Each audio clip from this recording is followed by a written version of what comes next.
Hashize iminsi 49 hatangiye intambara yeruye yahanganishije Irani, Israel na Amerika. Ni intambara hitanye abayobozi batandukanye bayo barimo na Ali Khamenei, uyu yari umuyobozi w'ikirenga wa Iran. Aha niho umutwe wa Hezbollah ubarizwa muri Liban na wahise urasa kuri Israel mu guhorera uyu muyobozi. Intambara itangira ubwo. Icyakora mu butumwa bwa Trump yashyize hanze mu bihe bitandukanye ntabwo yigeze avuga kuri Hezbollah, kuko mu ijambo aheruka kuvuga yaravuze ati: nagiranye ibiganiro byiza na Perezida Joseph wa Libani na Benjamin Netanyahu wa Israel.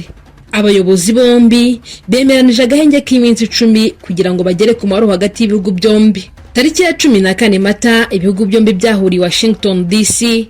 Ibi byabaye ubwa mbere mu myaka 34 ishize, aho bahuye n'umunyamabanga wa Leta Zunze Ubumwe za Amerika ushinzwe ububanyi n'amahanga Marco Rubio. Perezida Donald Trump yasabye Vice President wa Amerika J.D. Vance, Rubio ndetse n'umuyobozi w'inzego z'umutekano za Amerika Dan Kane gukorana bya hafi na Libani ndetse na Israel kugira ngo hagerwe ku mahoro arambye. Igitekerezo cyakiriwe neza na Netanyahu wagaragaje ko ari amahirwe adasanzwe yo kugirana amasezerano na Libani agamije amahoro. Ibi byari bigamije kwambura intwaro umutwe wa Hezbollah kuko biri mu by'ibanze Israel isaba mu biganiro biri imbere.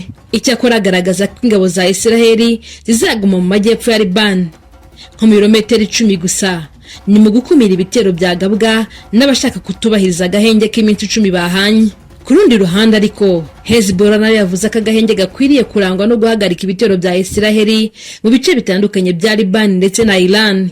Iki cyemezo cy'agahenge kandi cyishimiwe na Minisitiri w'Intebe wa Liban Nawaf Salam, wavuze ko ari icyemezo bakunze gusaba kuva intambara yatangira. Imibare ya Minisiteri y'Ubuzima muri Liban yo igaragaza ko kuva intambara yatangira muri Werurwe abagera ku 2200 bamaze kuyigwamo. Ibi ariko bibaye mu gihe ibiganiro byo ku rwego rwo hejuru hagati ya Leta Zunze Ubumwe za Amerika na Iran byabereye Islamabad muri Pakistan byo byarangiye nta bwumvikane bugezweho, akaba ari nyuma y'amasaha 21 y'ibiganiro bikomeye byasaga nkaho bitanga icyizere mu ntangiriro, ariko birangira ntacyo bigezeho. Ibi byari bimwe mu biganiro by'ingenzi cyane mu myaka yashize, ndetse ngo byari bigamije kurangiza amakimbirane ari mu burasirazuba bwo hagati, nubwo impande zose zagaragaje ko ibiganiro bishobora gukomeza.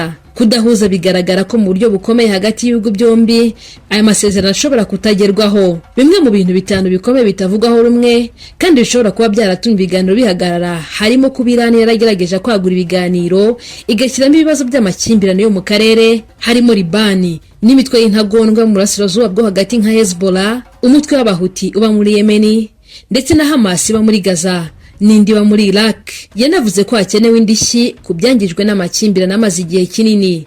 Ibi bikaba byaragaragaye ko byongera ingorane mu biganiro bya Amerika ndetse na Iran. Ku ruhande rwa Amerika ho hakomejwe kwibandwa ku bibazo by'intwaro za kirimbuzi ndetse n'umutekano w'inyanja, aho byibanda kuri gahunda yagutse y'akarere. Ikindi cyagarutsweho ni umuhanda cyangwa se inzira y'amazi ya Hormuz, n'umuhora ucamo hafi 20% y'ibikomoka kuri peteroli bijya kugurishwa ku isi, wakomeje kuba isibaniro ry'amakimbirane akomeye. Iran yahise ishaka uburyo bwo kongera ububasha bwayo ku nzira y'umuhora wa Hormuz, harimo no kwishyura amafaranga ku mato anyuzwamo. Leta Zunze Ubumwe za Amerika zo n'inshuti yazo bakomeje gushimangira akamaro ko kwemeza ubwisanzure n'ubwikorezi mpuzamahanga mu karere gafite ikibazo cy'ubwikorezi.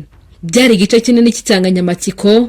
Impungenge ku bijyanye n'inyanja ya Hormuz zari zatangiye kwiyongera mbere y'ibiganiro, ndetse hari n'impungenge mu bafatanyabikorwa mu by'ubwikorezi mpuzamahanga, dore ko bimaze kugira ingaruka nyinshi. Ikibazo cya gatatu cyagaragajwe ni ikibazo cya nucleaire. Iki gisa nkaho gikomeje kuba intandaro y'amakimbirane hagati y'impande zombi, Amerika na Iran. Leta Zunze Ubumwe za Amerika zikomeje gushimangira ndetse no gusaba Iran ko yashyiraho icyemezo kigaragara kidakora intwaro za kirimbuzi izivanye mu gutunganya ingufu za nucleaire. Raporo zitandukanye zigaragaza ko Washington yashakaga ko hashyirwaho amabwiriza akomeye ku itunganywa rya uranium ndetse no kugenzura ikoranabuhanga rishobora gukoreshwa mu gukora intwaro nk'izo. Ku ruhande rwayo Iran yakomeje gushimangira ko ifite uburenganzira bwo gutunganya ingufu za nucleaire hagamijwe iterambere rya gisivile.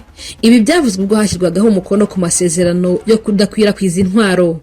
ni ikibazo cyabaye isoko y'amakimbirane igihe kirekire kandi kimaze kuba imbogamizi na mbere y'uko ibiganiro bitangira, ndetse n'ubu ngubu intambara ikaba itararangira. Ingingo ya 4 yagarutsweho ni uko Perezida wa Amerika Donald Trump yarasinye itegeko risubizaho ibihano kuri Iran. Ni igikorwa cyabereye muri White House ni itariki 8 Gicurasi 2018. Kimwe mu bintu byavuzwe ko ari byo bintu bibatandukanya cyane ni ikibazo cy'ibihano by'ubukungu byafatiwe igihugu cya Iran. Tehran yakomeje gushimangira ko ibyo bihano byakurwaho nka kimwe mu byo kugomba kumvikana.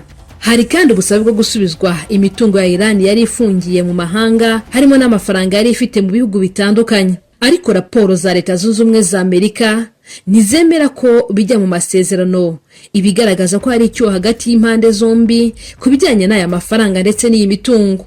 Ibi nagarukaho n'abasesenguzi bavuga ko ari itandukaniro ryari risanzwe rizwi imbere y'ibiganiro kandi rizakomeza kugaragara mu gihe ibiganiro bizamara. Icya 5 nanone kitavugwaho rumwe ni ibivugwa ku biganiro birimo kuba mu bihe bikomeye kandi bifitanye amateka maremare yo kutizerana hagati y'impande zombi, aho ni Leta Zunze Ubumwe za Amerika, Iran ndetse na Israel. Raporo zitandukanye zigaragaza ko habaye izamuka n'igabanuka ry'amakimbirane mu gihe cy'imishyikirano, aho buri ruhande rwasaga naho rufite aho ruhagaze. Minisiteri y'Ububanyi n'Amahanga ya Iran yavuze ko ibiganiro byabaye mu mwuka w'urwikekwe, nta n'umwe wizera undi, bituma nta mwanzuro n'umwe ufatirwa muri ibi biganiro. Ku rundi ruhande ariko ho muri Libani, nyuma y'agahenge k'iminsi 10, akanyamuneza ni kose mu gihe amasezerano yo guhagarika intambara yatangiye gukurikizwa. Abantu bari barahunze ingo zabo batangiye gusubira iwabo, bikaba byatumye haba ibihe by'akanyamuneza ndetse no gutekana mu gihugu. Ariko ku rundi ruhande ho ngo Israel ikomeje kugenda irasa ibisasu muri Iran.